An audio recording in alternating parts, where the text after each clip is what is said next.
how do you describe President Bongbong Marcos, yung strengths and weaknesses niya as a leader? Since you were with him and now you still observe him. I think he is not important how he is, how I observed him. Yes. I think the more important and pressing issues now, ano ba ang nagagawa ng administrasyon niya ngayon sa ordinaryong Pilipino? Yun ang dapat pinag-uusapan. Yung korupsyon, yung pera ng bayan, yun ang hanapin natin. Huwag na natin pag-usapan yung anong tingin ko sa kanya, anong tingin niya sa akin. 2 tao lang kami, 115 million Filipinos. Ang kinabukasan ng bawat Pilipinong mahalaga. Higit mahalaga sa usapin yan. At yan ang dapat natin pag-usapan araw-araw. Nasaan yung pera ng sambayan ng Pilipino? At ano na naman ang gagawin ninyo sa 6.35 trillion proposed budget for 2025? Bakit may 500 billion pesos na naman na nakalaan dyan for ayuda? Again, do not allow our nation to be transformed into an ayuda nation. Huwag tayong pumayag. Top 3 complaints nyo about the state of the nation today. Top 3 complaints. Corruption. Second, corruption. Third, more corruption. Oo nga, grabe. Worst na daw ngayon. Pera, parang nasalapin po. Attorney, recently po kasi nagkaroon ng courtesy call si VP Sara sa Iglesia ni Cristo.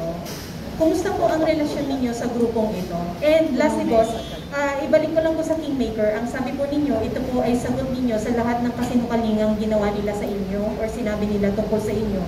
Ano po ang pinakamasakit na kasinungalingang ginawa nila? Magandang dalawang tanong yan. Dalawang tanong. I cannot speak again on behalf of others, especially the religious sect, INC. But me personally, I have no issues with them. They're my friends. Anong impression niyo about INC? What do you mean? Yung tanong niya kanina, anong impression niyo or relationship? I'm okay with them.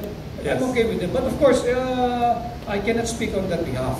Yes. As for the book, Tambok. ano ang pinakamasakit na accusation against you in the past that made you write this book? Pinakamasakit na accusation against you? No, I think ang pinaka-red line that they crossed was when they involved my family. When they involved my beautiful young children.